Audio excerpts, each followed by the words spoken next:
Lindsborg and Salina, 105.7 KMDG Hayes, 88.1 KRTT Great Bend, 88.1 KVDM Hayes, and 89.1 KGOH Colby. You are listening to The Joy of the Gospel, our Fall Care-a-thon. And we have a Care-a-thon goal of $125,000. We have such an awesome line of guests in here. And I know that because we get your feedback, but also we have so many wonderful people who called in and who blessed us with their pledges this morning. And we know that that happens because that we've got good people in here talking about the things that you guys want to hear about. So we thank you for listening.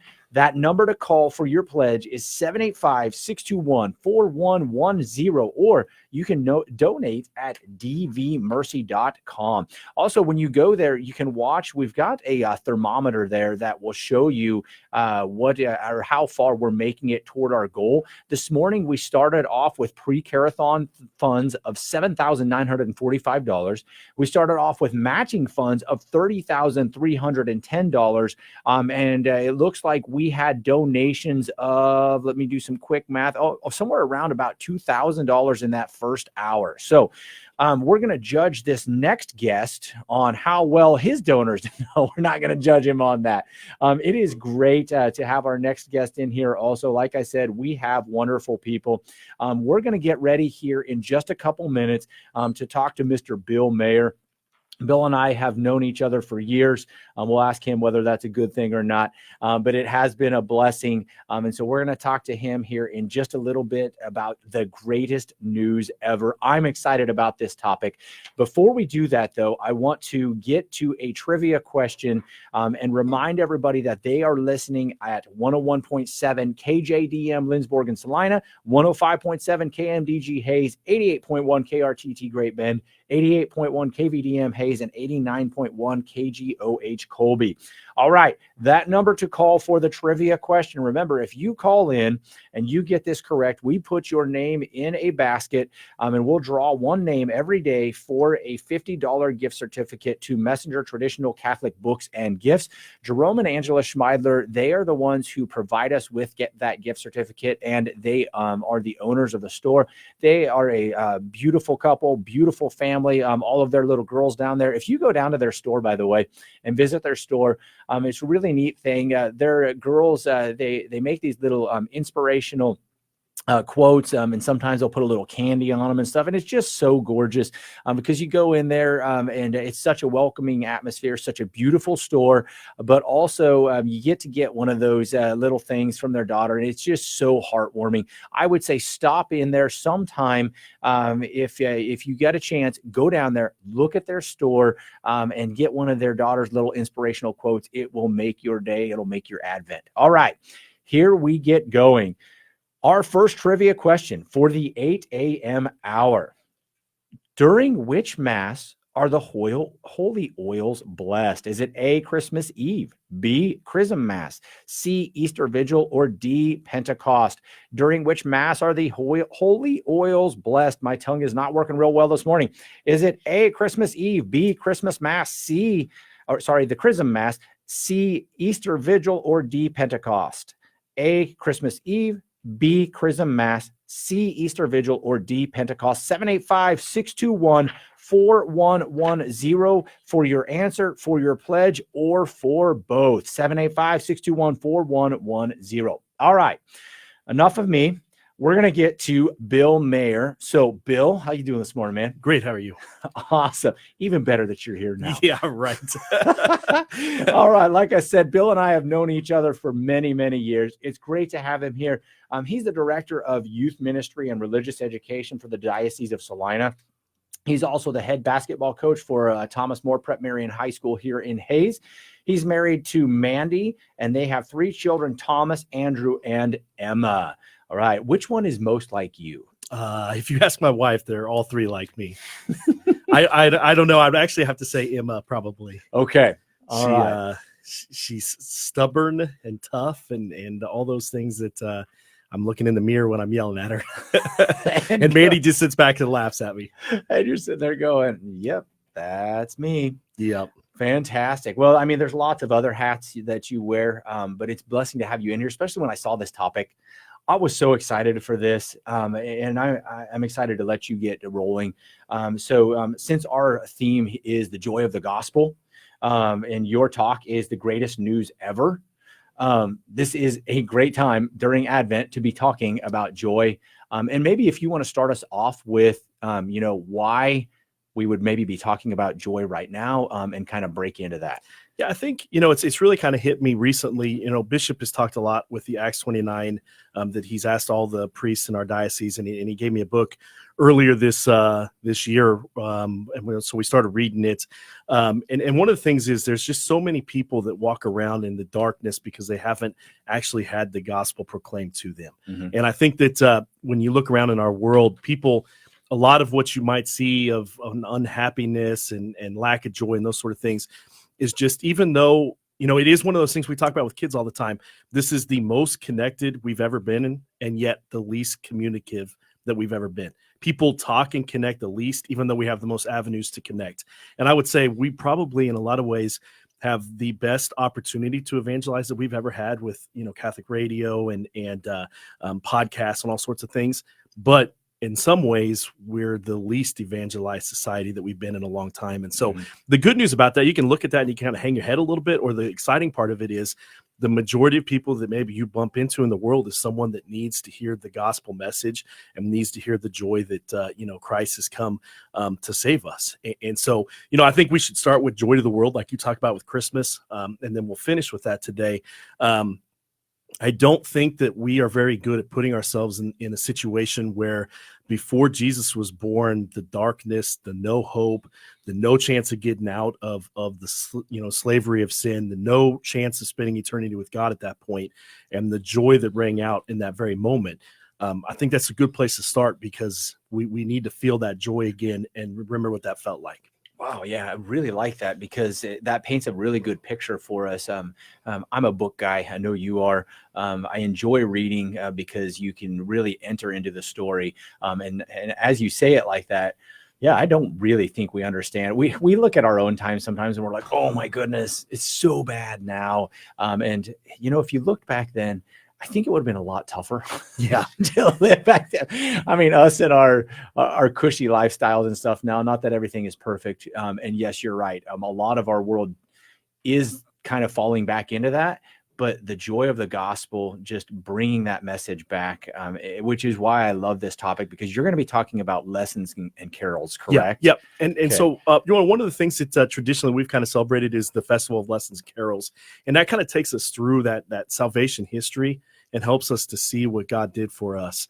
One of the things we could just talk about what gospel means, which is good news. And one of the ways it's described is it's supposed to be explosive news, not just good news. It's explosive news. It should be on the front news of every newspaper today and tomorrow and the next day.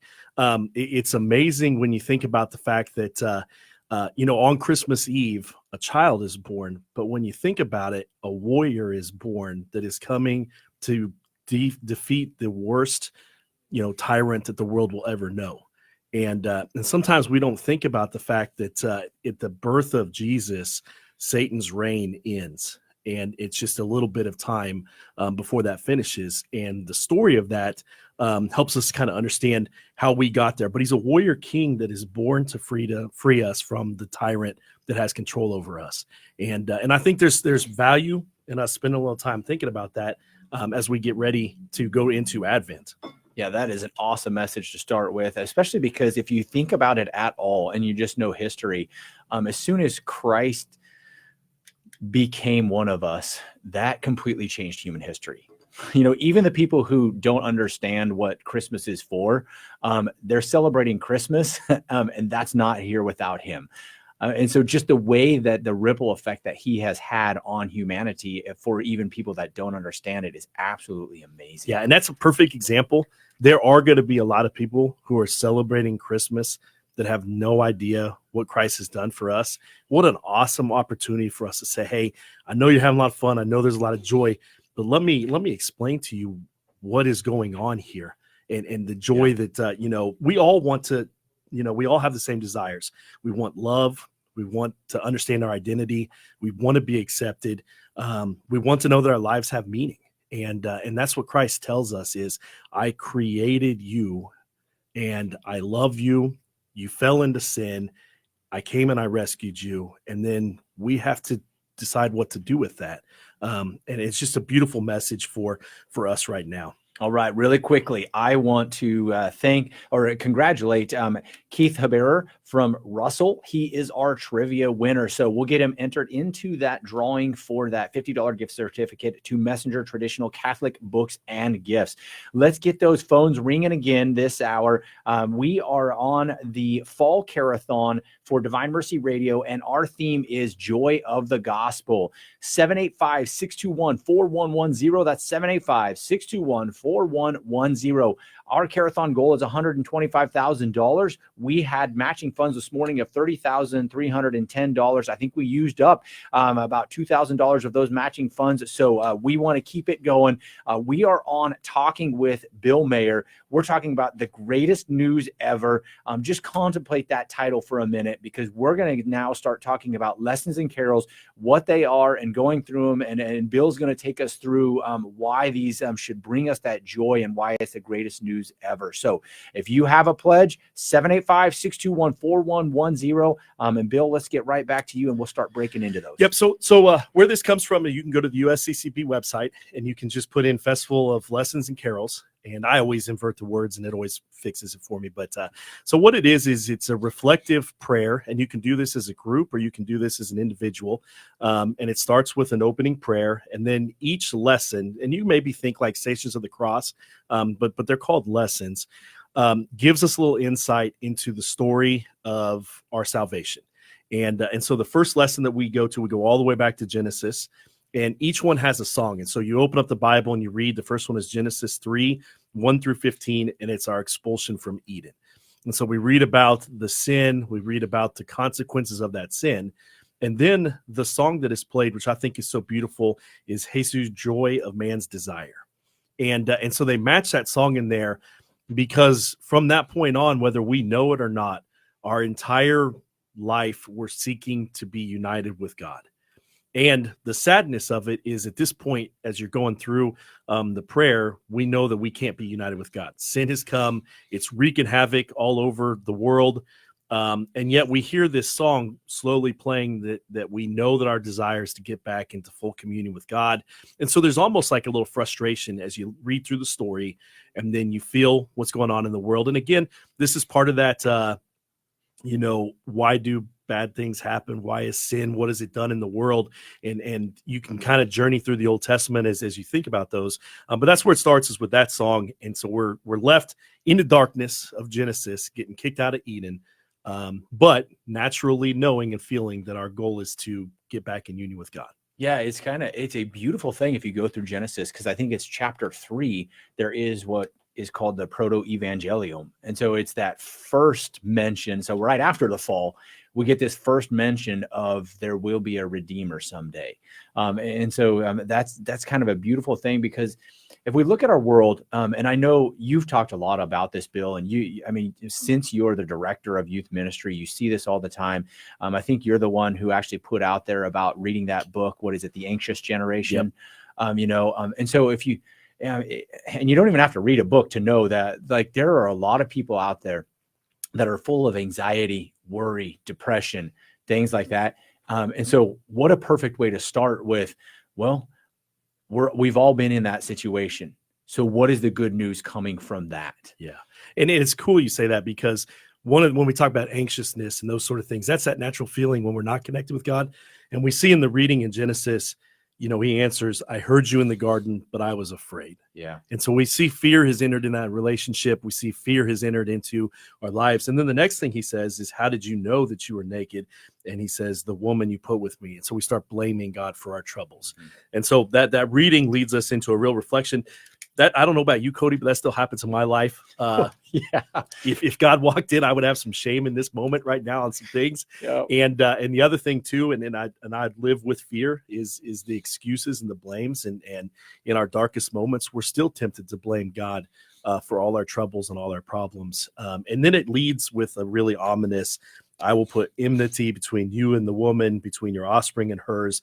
They will strike at your head while you strike at your heel. Period. End. And that's where you start listening to the song. And so it puts you in a really good kind of like, this is where we are. Now, the good news is we know the end of the story, so we have a little bit of hope. We can enter into what the Old Testament people would have felt like. Absolutely. So we go from there, our expulsion, but yet this background of there's something out there that's going to be good for you. Yeah. So we've got a little bit of hope. So where does that lead us then into our second lesson? So our second lesson is going to be in Jeremiah, which is, you as a prophet. When we were teaching, I always gave Cody a hard time that he was Jeremiah, gloom and doom. But Jeremiah, we go to 23:5-8, and he actually gives us a little glimmer of some hope. He says, see, days are coming, oracle of the Lord, when I will raise up a righteous branch of David. A king shall reign and govern wisely. He shall do what is just and right in the land. In those days, Judah will be saved. Israel will dwell in security. This is the name to be given him, the Lord our justice. Therefore, the days are coming when there shall no longer say, as the Lord lives, who brought the Israelites out of the land of Egypt, but rather, as the Lord lives, who brought the descendants of the house of Israel up from the land of the north and from all the lands to which I banished them, they shall again live on their own soil. And there's a very hopeful message with that. And so Jeremiah gives us a little bit of like, ooh, God still hasn't forgot about us. He's still got a plan. It's still going to be good at the end. We still got a long ways to go. And one of the things, the song that is matched with this, and I'm not a Latin guy, so don't. Oh, my kids don't tear mock you up. My and two heckle older boys me. are going to be like, oh. Well, then I'll let you read the name of this. No, one. I'm not either. Because they'll say things like they can't stand it when somebody says Pater Noster. Yeah. Regis Terrae, Terrae is the song. But if you translate the words, it says, the king of the earths are gathered.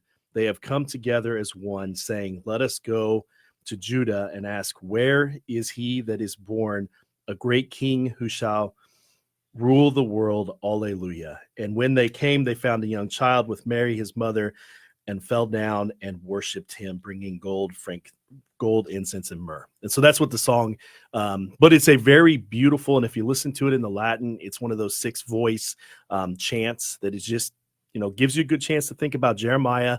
We're not in a good spot yet, but Jeremiah is telling us we will be in a good spot at someday. And we just get this beautiful song that kind of leads us in our reflection there. Yeah. So as you were reading that, and Jeremiah says that there's going to be this righteous branch from David. You used to be a golf course guy. Mm-hmm. And, sometimes there is a troublesome tree, and you cut it down, you're like, got the best of that. But then it grows all these shoots. And you're like, what is going on? And you just can't stop it. Obviously there's ways to do that.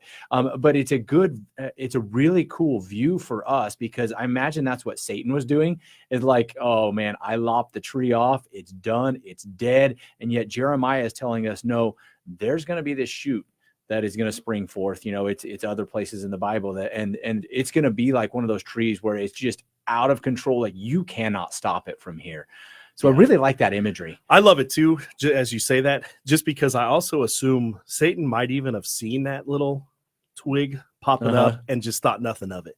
In his pride and his arrogance, and just thought nothing of it. And then eventually that's what comes back to defeat him. I don't know, just as a competitive guy. Yeah. It's a great image for me, but also, one of the cool things, and this is good for young people, and there's an image out there that shows this. When you look at the Bible and all the different places it's cross-referenced, and I don't even know the number, but it's thousands and thousands of places. They've got an image that shows where all this stuff connects. And so you're looking all the way back in Jeremiah, and Jeremiah is telling us that there's a shoot that will come from the branch of David.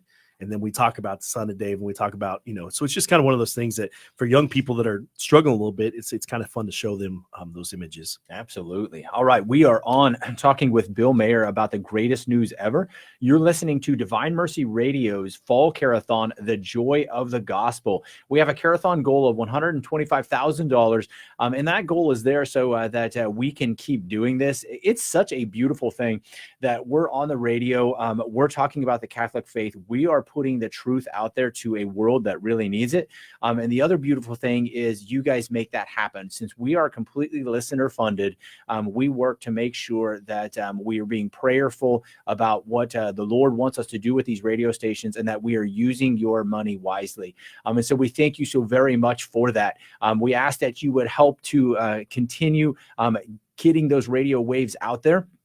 Like I said, it is only because of you. We've got matching funds. We probably still have about $28,000 in matching funds, and we want to use them up. Looking for a $500 donor this hour. Let's get ourselves a $500 donor. If you're out there and God has put it on your heart, call in, donate. Where's that $500 donor? We know you're out there. Let's get it. If you are a $5 donor, call in, because that helps also. No matter how big your gift is, if it is given with that joyful heart, then that's all that matters. So thank you very much for everybody listening. Thank you for your donations.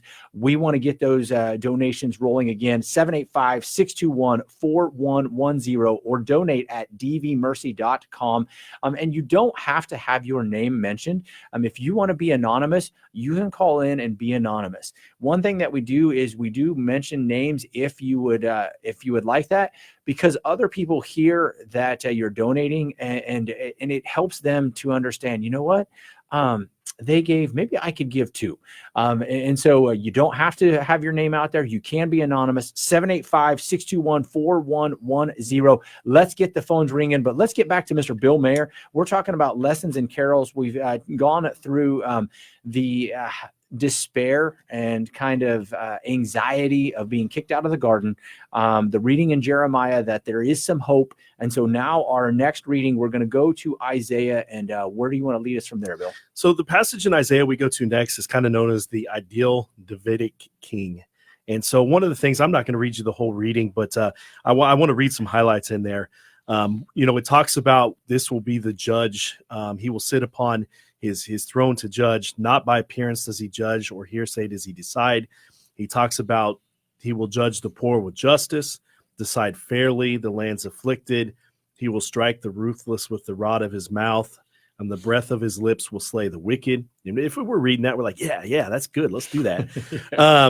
And then it gets into a really beautiful passage where it talks about, then the wolf will be guest of the lamb, leopard lie down with the young goat, the cow is grazing with the bear, the lion will eat hay like the ox, and the baby will play in the viper's den. And he's given us a real message that it will be totally different. And things that we have never seen or understood will be totally different. And he goes on the root of Jesse, set up as a signal for the people. Again, we got that root of Jesse. We're talking David. The Lord will again take in his hand to reclaim the remnant of his people. And there's a pretty firm statement right there. The Lord, again, is going to take it in his hand and reclaim the remnant of his people. And so we're left with some imagery. One, a judge who's going to come judge fairly, and the good and the just he's going to judge, and the wicked he's going to defeat. And then we're left with that image of all these crazy things that don't happen in our world being peaceful and being associated with each other. And so we get a chance to think about that a little bit as we listen to the song for that one is Creator of the Stars of Night. Okay. And so that song's got some beautiful things in there too. Creator of the Stars of Night, your people's everlasting light, Jesus, Redeemer, save us all, and hear your servants when they call. And so we get to listen to those words. There's one other line in there. At your great name, exalted now, all knees in lowly homage bow, all things in heaven and on earth adore, and own your King forevermore. And so just a beautiful, like Isaiah pretty well seals the deal. Like we had hope in Jeremiah. Isaiah makes this definitive statement. We're listening to this beautiful song talking about the Creator. And when I get to this point, I start to perk up a little bit, pretty well assured that things are headed the right direction and things are going to be good. Yeah, as you read through that was one of our first reading this morning. So if Oh, you no did the kidding. daily Maybe I'll. readings, yeah, Isaiah 11, 1 through 10. And so as you're reading that, I was like, wait a minute, I just heard that this morning. And so it does give you that, that understanding of peace, security, and in the end, no matter what happens in this world, things are going to be okay. So I really like that one. We're cruising right along. You're listening to Bill Meagher talk about the lessons and carols, and it's such a beautiful thing for us in this Advent season, as we live in a world that has the highest anxiety, depression, suicide rates, things like that. This theme of joy of the gospel is needed now as much as it has ever been. And so we're kind of getting a picture from Bill from our ancient roots of being cast out of the garden, that hope of a redeemer, and now moving into even more than just a redeemer, but that living secure in peace as we can make it to our heavenly kingdom. 785-621-4110. Call 785-621-4110 to help us out with your pledges. Get them rolling again. Let's hear what you guys want to hear. Let us put those radio waves out on the air and keep people on here that you guys want to hear from. We are talking with Bill Meagher about the greatest news ever. All right. So we were in Isaiah, and we're going to stay there for a little bit. So where does the next lesson take us to? So we're going to stay in Isaiah. And again, our mindset is destruction, a little joy, pretty definitive and a different look. Isaiah is going to really, and again, we're trying to put ourselves in the Old Testament feeling. We're trying to anticipate the end as they did. And so we get to Isaiah 9, 1 through 6. And I'm actually just going to read this one because every word of it is really good. It says, "The people who walk in darkness have seen a great light. Upon those who lived in a land of gloom, a light has shone. You have brought them abundant joy and great rejoicing. They rejoice before you as people rejoice at harvest, as they exalt your dividing the spoils. For the yoke that burdens them, the pull on their shoulders, the rod of their taskmaster, you have smashed as on the day of Midian. For every boot has trampled in battle, every cloak rolled in blood will be burned as fuel for fire. For a child is born to us, a son is given to us, upon his shoulders dominion rests. They name him Wonder, Counselor, God Hero, Father forever, Prince of Peace. His dominion is vast and forever peaceful upon David's throne and over his kingdom, which he confirms and sustains by judgment and justice, both now and forever. The zeal of the Lord of hosts will do this." And I think this is one of the 6 greatest verses in the Bible. And it's crazy. We're talking Old Testament. We're talking Isaiah giving us a child will be born, given to us with dominion, Wonder, Counselor, God Hero, Father forever, Prince of Peace. His dominion is vast. Now you're starting to feel like, okay, it's just a matter of time. I would think you would be excited, a lot of joy. Now, obviously, again, there's still a lot of heartache and pain that's got to go between here and when Jesus is born. But you're pretty sure that something good is going to happen. Yeah, maybe there's somebody out there right now that's listening, happened across this radio station.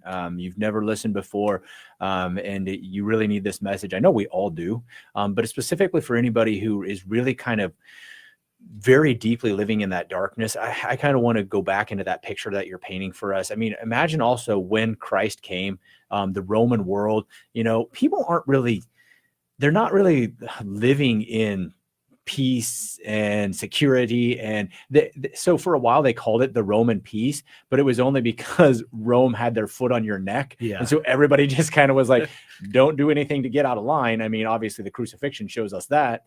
But then to hear that in the midst of that, and I think that's a great message for a lot of us now too, is we can be living that, well, I'm just go through my day, have my coffee, punch my ticket, go back home, whatever, and just kind of living in that darkness of what is there really? But then to have this message of there is going to be a great light. And that's a beautiful thing when you're living in the darkest parts of your life and then you hear, wait a minute, there's something more than this. Yeah. I love that imagery. And I think it's on us to bring that to those people.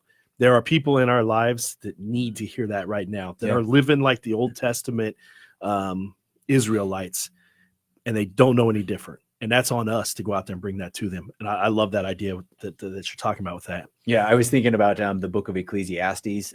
There's nothing new under the sun. Yeah. It's kind of like that. Like every generation has its, oh, woe is me. But yeah, so if you're out there listening right now and you need to hear that, there is light at the end of the tunnel. You're not stuck in it. You're listening to 785-621-4110. This is Divine Mercy Radio's spring, I've said that twice now. It's fall. I need to open up the windows, and I guess there's a little bit of sun, but this is our Fall Care-a-thon, the joy of the gospel. And we are talking about lessons and carols. Call in to 785-621-4110 with your pledge, or you can donate at dvmercy.com. If you give us a few minutes here, maybe after this next lesson, I'm going to do our second trivia question. And so we'll get to that here in a few minutes. But first, I want to get back to Mr. Bill Meagher, talking about our lessons and carols, which are these different readings from Scripture and these songs that go with them. And so I don't know that we talked so much about the song. We didn't yet, so we need to. So, yeah. So when we get to Isaiah and we hear that beautiful light shining deal, the song they match with this, which is so perfect, is O Come, Emmanuel. And ransom captive Israel that mourns in lonely exile here until the Son of God appears. And that's their cry from that point on until Jesus is born. And so we share in that song as we go. And Father Brian McCaffrey had this awesome homily this past weekend, and he talked about us needing to be loud and persistent and constant as we cry, O come, Emmanuel, through the Advent season. And we're joining in with the Israelites that now we're talking hundreds of years. They're going to be saying that same message, O come, Emmanuel, free us from our sin, bring us out of our exile. And so we join in with them. And actually, there's 7 verses. I didn't know that until one time I was leading Leaders of the Hours and I picked that song. And then we sang the 7th verse and everybody's looking at me like, my gosh, we got to go home.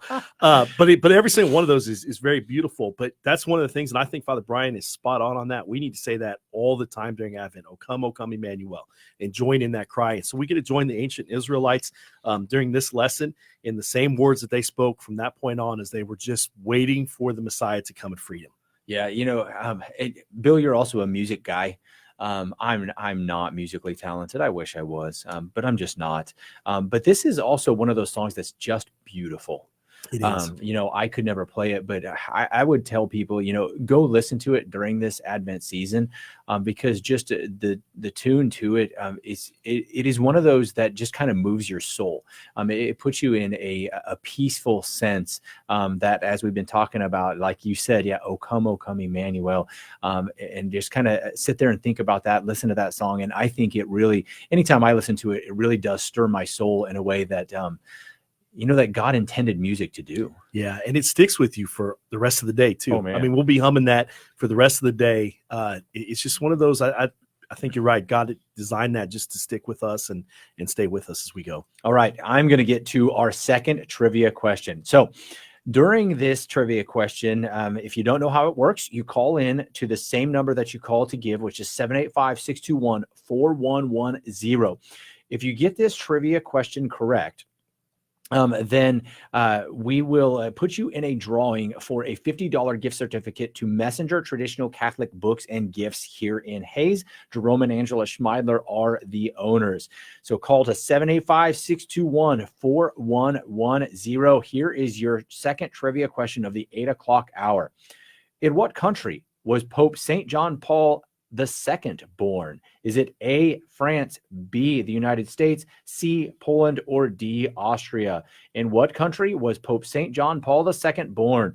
A, France, B, the United States, C, Poland, or D, Austria? 785-621-4110. You can call in and get that question right. You can call in and donate, or you can donate at dvmercy.com. We're talking with Bill Meagher about the greatest news ever, but the only reason we can do that is because of your donations. So looking still for that $500 donor today, looking for that $5 donor, that $10 donor, whatever it is that you can give. keep us on the air. 785-621-4110. All right, here we go. All right, Bill. We were talking as we left about Isaiah, about O Come Emmanuel, and now we're going to move into some gospel. So can you guide us on that? So we spent some time singing O Come Emmanuel. We're joining the Israelites in like bring the Messiah to us, and we're joining in their wait. Real quickly, we jump to Luke 1:26-38, which is the Annunciation. And so then we get this reading where Gabriel comes to Mary, tells Mary that she's going to be the mother of God. And we get this beautiful statement that Mary makes: "Behold, I am the handmaid of the Lord. May it be done according to your will." A couple things that stand out to us in this. Obviously, like I get goosebumps because I'm a nerd about this kind of stuff. But we now know definitively God is coming. He's here. And he's here because Mary was faithful and trusting in God's will. And she gives us a beautiful example of thy will be done. And because of that, then Jesus is born. And so we spend a little time. The music that is matched up with this one is Ave Maria. And it gives us a great opportunity to think about, you've had a bunch of kids. I've had kids, not as many as you. And, one of the beautiful things to always look at is a mother with their kids, and especially like a newborn mother and their child. And so sometimes that's where my mind goes with Ave Maria, just the beautifulness between the mother who was willing to have the child and the child that we needed so desperately in this world. And so we spent some time thinking about Mary and her faith and her bringing up of Jesus and all those sort of things. And so just a beautiful little lesson with Ave Maria. Absolutely. And also another message that comes from that is just Mary's example, for all of us to follow that. She just says yes, but that comes from a lifetime of saying yes. So, that's a great point, because some people think it just happened to her, and maybe she got lucky and said the right thing or something, but she had the habit of always being open to God's will. And so it was natural for her, which that's a beautiful point you just made. Yeah. And, I think if we go around in this world also, living our faith and letting it inform our decisions, then we find that we can see through the darkness a whole lot easier. Because it's kind of like, when somebody's in a mess in their life, sometimes they can't see it, but the people on the outside really can. I think that of Mary. Imagine her walking around in this world and just going, since she was sinless, looking at the world and going, don't you know that this destroys you? So she could see sin for what it was and say, there's no way I want a part of that. And then, like we said, when it comes to an angel, I think her answer must have just been like, well, what else am I going to do but say yes? Yeah, absolutely. And it also gives us a chance to think about how Mary is still helping us to discover her son and to trust her son. We actually pray a Hail Mary every day before practice as we start practice. And we used to say, just pray for us. And we've changed it the last 2 years to pray for your sons. I think it's just really good for us to think about the fact that, Mary didn't stop there. She's still helping us to discover and learn and grow closer to her son. And so we get to reflect on all those things while that song is playing for this lesson. Yeah. This is the one time when it's okay to be a mama's boy. Yeah, it is. We should put that on a shirt. All right. You're listening to Divine Mercy Radio's Fall Care-a-thon, the joy of the gospel. We got a trivia winner. The trivia question was, in what country was Pope St. John Paul II born? And the correct answer there is Poland. So Leon Staub was our trivia winner. Congratulations, Leon. Thanks for listening, sir. We appreciate it. 785-621-4110. Call in with your pledges, 785-621-4110. Let's get the phones ringing. Let's get those pledges rolling. We started today with $7,000 or $7,945 in funds. And we had matching funds of $30,310. We've used up some of those, but we want to get all of those used up as quickly as we can so that we reach that goal and we keep these radio waves putting the joy of the gospel out there. Let's get right back to Bill Meagher talking about the greatest news ever, taking us through our lessons in carols. We just talked about Luke and the angel Gabriel speaking with Mary, the song of Ave Maria. And now we're getting ready to break back in with Silent Night and another reading from this gospel. So, Bill, where do you want to take us from there? So the next lesson we actually get to the birth of Jesus. And so we go to Luke 2, 1 through 18. And this is the story of Mary and Joseph going to Bethlehem. We get to verse 7, and it says, "And she gave birth to her firstborn son. She wrapped him in swaddling clothes and laid him in a manger." Then where we go from there, the shepherds are out in the fields, and an angel comes to them, and they are in fear. And the angel says, "Do not be afraid, for behold, I proclaim to you good news of great joy that will be for all people, that today in the city of David was born the Savior, who is the Messiah of the Lord." And so we finally get the announcement. We've fell out in Genesis, got hope all the way through. We think it's coming. We know it's coming. Boom, here Jesus has been born. Some interesting things that always jump out to me in this reading. One is just the fear when the angels showed up to the shepherds, but then also one of the first groups it's proclaimed to is the shepherds. And I've heard a lot of people through the years beat up on shepherds like they weren't the most esteemed in society. They were, valued barely above the sheep that they were watching, those sort of things. But again, should we be surprised that that's who God decides should get that message first? And then I also think about, because, when you go out in the country, out way in the country, and the stars bright up, a lot brighter than they are when you're in a city or something like that. Just to put yourself in their shoes, they're laying on a grass field, boring, same old days every other day. They're looking at the stars, and all of a sudden, the angels come to them in all their glory and tell them that the Messiah has been born. I would really love to be able to watch that scene sometime and just see what that looked like. As they look around at each other, like, what on earth is going on?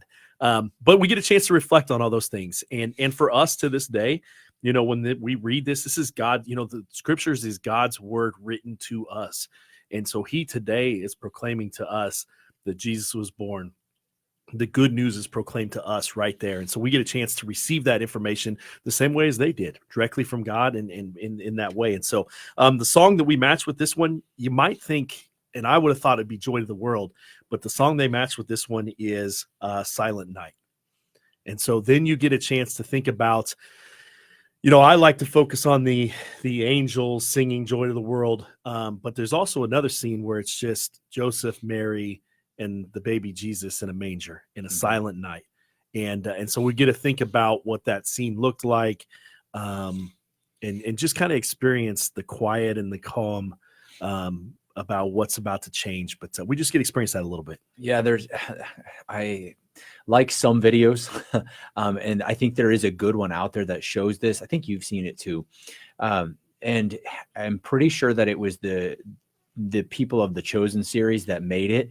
And it shows this shepherd. So I like that you brought that up, because it shows this shepherd he's trying to be a faithful Jew. He's trying to go to Jerusalem and make a sacrifice, but it shows all the hardships he's going through. He's lame and actually has to walk with a limp, and the sheep that he's bringing is not perfect, and so he's actually turned away, but he's one of the first ones. So it does show this scene of the angels showing up to these shepherds. And I mean, yeah, it is a frightfully amazing, imagine what it would have been like. Oh my goodness. Am I about to die? Like, what's going on? But then also, that silent night, that this shepherd is one of the first ones to see this baby, but understand what he really is, who he really is. I mean, so I like that you brought that up, that it is this silent night where everybody else is going about their normal business, and yet this lowly shepherd is the first one to understand the greatness that just hit the earth. Yeah, and the last part of that reading also shows us what we're supposed to do with that information. So I didn't finish, when the angel goes away from them, the shepherds say to each other, "Let's go to Bethlehem and see this thing that has taken place, which the Lord has made known to us." And so then they respond by heading off to Bethlehem to go see the Christ child. And so that gives us a little message again, too, like we have an obligation and response. The good news is proclaimed to us. let's go see this Christ that has been given to us. And so the shepherds give us a great example of what we're supposed to do, like you said, as we head. Fantastic. All right. You're listening to The Joy of the Gospel, our Fall Care-a-thon at 785-621-4110. Looking for those donors to keep us on. Let's get back with Bill Meagher talking about the greatest news ever. And we're going to jump into the book of Matthew. Well, let me just, as I was reading the Silent Night, the second verse of Silent Night is shepherds quake at the sight. And so I just think that's kind of funny as we were talking about. So, but we can move on to Matthew. Okay. Where do we go in Matthew chapter 2? So Matthew chapter 2, 1 through 12, this is the visit of the Magi. And so when Jesus is born, in the days of King Herod, the Magi from the east arrived in Israel or in Jerusalem. They say, "Where is the newborn King of the Jews? We saw his star. It's rising. We've come to pay him homage." King Herod hears this, obviously, and he wants to be the king of the Jews. We go through the whole story about how he's not actually Jewish, but is the king of the Jews as established by Rome at that time. And he sees this as a threat, but he also knows enough about all the proclamations that he does know that at some time a Messiah is going to be born that will be the king of the Jews. And so, Herod's response is, go find him, but then let me know who he is. And so then the Magi go out, bring him gold, frankincense, and myrrh, and then return because of a dream a different way. One of the cool things about the Magi is, some people beat up on science, and someone once told me that, actually, I think we were at the same conference together. Yeah. That science is really the tradition of the Magi, us trying to find God through science and through his world. And so that's what the Magi are doing, is they saw the stars, they understood stuff, and they're trying to find God through those things. And so they go and they pay homage to him. And the song that we're matched with this one is obviously "We Three Kings," which is another song that sticks in your head for all day long. So if "O Come, Emmanuel" didn't get you, "We Three Kings" will definitely get you. Absolutely. You're listening to Bill Meagher talk about lessons and carols. And so if you've never been through these, the first time that I got to go through them was years ago at St. Joseph's. And they did a beautiful, I guess I'd call it rendition of these, where they had the full choir and everything. And so if you have a chance where you can find a church that does a full choir, does all the lessons and the carols, it is a beautiful thing to be able to do through this Advent season. But even more so, as we're talking with Bill about these, just the understanding of even for our own lives, wherever we've been at in our sinfulness, and the redemption that can come from it, and where we should be headed, and the beautiful joy of the gospel, which is that good news, that we have that Redeemer, we have Christ here, present with us, and in the end, it's going to be okay. Yeah. That's a beautiful message. So I want to get back with Bill, as we were talking about Matthew and We Three Kings. Did you have anything else? Yeah, the thing about We Three Kings, though, is there's a little ominous. I don't know how to say the word. Yeah, there you go. That gives us a little hint, though, that the story might not be over. And so we see the We Three Kings show up. They're bringing gold, frankincense, and myrrh. And when you listen to the song of the We Three Kings, it talks about born a king in Bethlehem's plain, gold I bring to crown him. So we know he's a king, and so they bring gold. The next verse is frankincense to offer I have, incense own deity nigh. So that's what you'd offer a god is incense. And then we have myrrh, though, and he says, "Myrrh is mine, its bitter perfume breathes a life of gathering gloom, sorrowing, sighing, bleeding, dying, sealed in a cold tomb." And so we do understand by those three gifts that are brought to them, they're not just accidental, like I'll just pick up the three things I see and bring them. They're purposeful. And in that moment, we would have known that the story's not over yet. There must still be more to be played out. And so while it's joyful, birth of a child, the Messiah's here, there's that little edge at the very end that leads us to say, that's interesting. Let's see where the rest of the story goes. Yeah, I think that's also important for our faith lives. We have highs and lows within our faith lives. We have what the saints would call about the dark night of the soul sometimes, and some people have it worse than others. But that's a really good message for us in our faith lives, that sometimes you're going to have those highs. Don't just live on the emotional high of oh man, fantastic, nothing could ever go wrong. Be thankful for those moments, and then trust in God if the difficult moments come. Yeah, great message. Okay. All right. Let's move on then to the Gospel of John. So then we get to John, and this is a very familiar passage. It's John 1 through 14. I'm actually probably going to read this one too if we got time. Okay. In the beginning was the Word, and the Word was with God, and the Word was God. He was in the beginning. He was in the beginning with God. All things came to be through him, and without him nothing came to be. Through him was life, and this life was the light of the human race. The light shines in the darkness, and the darkness has not overcome it. A man named John was sent from God. He gave testimony to testify to the light so that we might all believe through him. He was not the light, but came to testify to the light. The true light, which enlightens everyone, was coming into the world. He was in the world, and the world came to be through him, but the world did not know him. He came to what was his own, but his own people did not accept him. But to those who did not accept him, he gave power to become, to those who did accept him, he gave power to become children of God, to those who believe in his name, who were born not by natural generation, nor by human choice, nor by a man's decision, but of God's. And the Word became flesh and made his dwelling among us. And we saw his glory, and the glory as the Father's only Son, full of grace and truth. And so the line that is always pulled out of that is, and the Word became flesh. But in the beginning was the Word, who is Jesus, and Jesus was with God, and Jesus was God. And so we get that message in there. And so the song that is matched with this one, it's translated into being the Word became flesh. And one of the words that's in there is, we saw his glory, such glory as of the one and only Son of the Father, full of grace and truth. And so that's the song. Again, it's a Latin song. It was written in 1591, and it's actually used as a processional on Christmas Day's Mass is when it would have been used. And so that's the song that you tie in there. But it's really important for us to understand that the Word became flesh and dwelt among us. You talked about this earlier. He entered in time and space so that he could save us. And that's an amazing story in its own right. Yeah, I think also with, look at all the other gods out there, and other religions. Look at the Roman and Greek religions, and all the different false gods they have.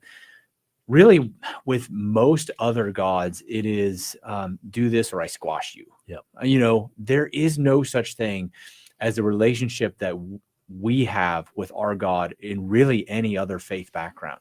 To have a God who is, even if you can imagine, none of the even so-called demigods, like the half human, half God, cared really anything about humanity. And if they wanted to, they would rather kind of get rid of their human part and just take the God part. And yet we have a God who is perfect in every manner, who said, I will enter into this mess. Yeah. And that's why when the apostles went out and proclaimed the gospel, the good news, they were so ready to receive it because they lived in a time where, like you said, the gods punished them, or they were just trying to keep the gods happy. And they heard, though, in their own life, we go all the way back to the very beginning, joy of man's desire. In their own life, they felt that pull towards something. And then the apostles come and preach the gospel and say, no, you got this all wrong. God loves us. He came to die for us. Not you have to die for him. He came to die for you so that we could for eternity be together, which matched up with their natural little feeling of the desire to be with God. And that's why the gospel message spread so easily in that time. Again, I would argue we live in a time very, very similar right now, where people naturally feel that desire to be with God. They're trying to fill it with all sorts of other stuff right now, social media, food, all sorts of different things, but they know there's a desire there. And so it's for us to help them see the beauty of God dying for them with the joy of eternity being spent with God. What a beautiful message. You are listening to Bill Meagher talk about the greatest news ever, going through lessons and carols. 785-621-4110. Looking for those donors to help us keep these radio waves on the air. 785-621-4110. Our Fall Care-a-thon is the joy of the gospel, and that is a message that is needed for all of us, and specifically for our secular world out there. There are so many people walking around that don't understand that the Savior of the world has loved us from the beginning, and will love us forever. All he wants is for us to be with him. Please help us to continue getting that message out there. 785-621-4110. All right, we're going to jump back into this because we've got just a little bit of time left, and I want Bill to be able to finish us out here.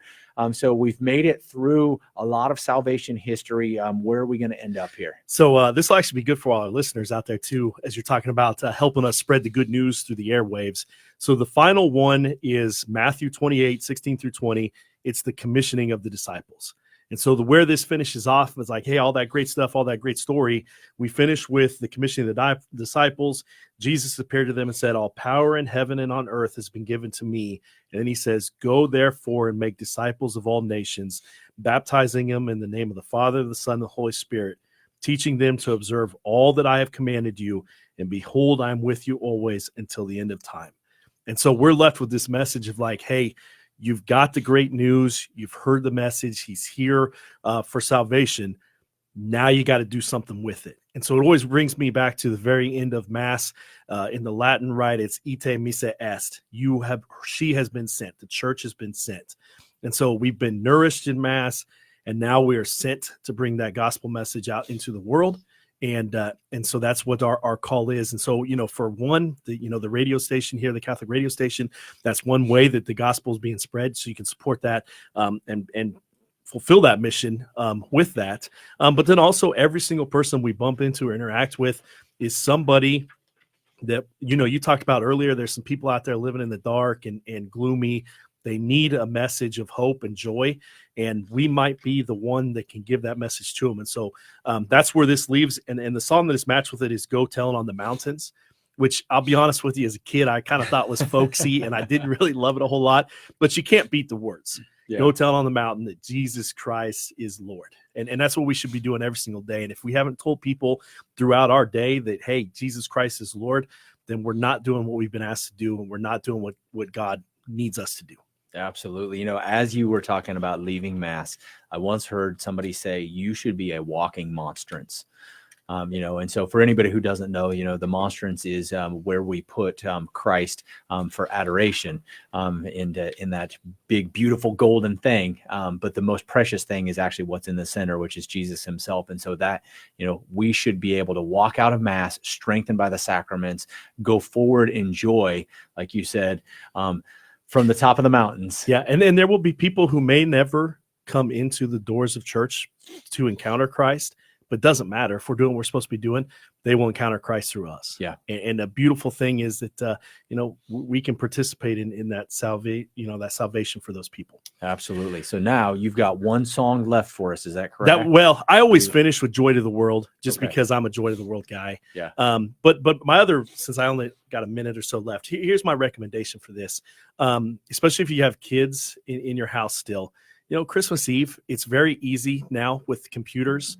You can pull it up on the USCCB website. I would grab your Bible because I think it's good for kids to see us reading out of our Bibles. Yeah. I would let the kids read the Bible if they're old enough to do that. If not, I would just read the scriptures to them. YouTube up the songs because you can find all these songs really easily there. Play the songs. And I would just make that something that, as a family, you guys experience. Maybe it's Christmas Eve and you got grandkids over or something like that. Again, same thing. Get together, pull out the Bible, pull out, the YouTube so that you can have the music and just kind of enjoy as a family going through the story, entering into Christmas Eve together. That's awesome. I'm not going to add anything. Thanks, Bill. We appreciate it. What a great message to leave us with. You're listening to Divine Mercy Radio. We just got done speaking with Bill Meagher. We appreciate your time and thank you for your family. Thank you. Appreciate it. Absolutely. Have a great day. You too. All right. As I said, you're listening to Divine Mercy Radio's Fall Care-a-thon, the joy of the gospel. We are going to take a quick 5-minute break so that we can get some more chairs in here because we got some more special guests coming in, some folks from TMP, and we'll get the chairs in here. We'll get everything set up. We're going to be back here in about 5 minutes, and I'm going to let Michael talk to you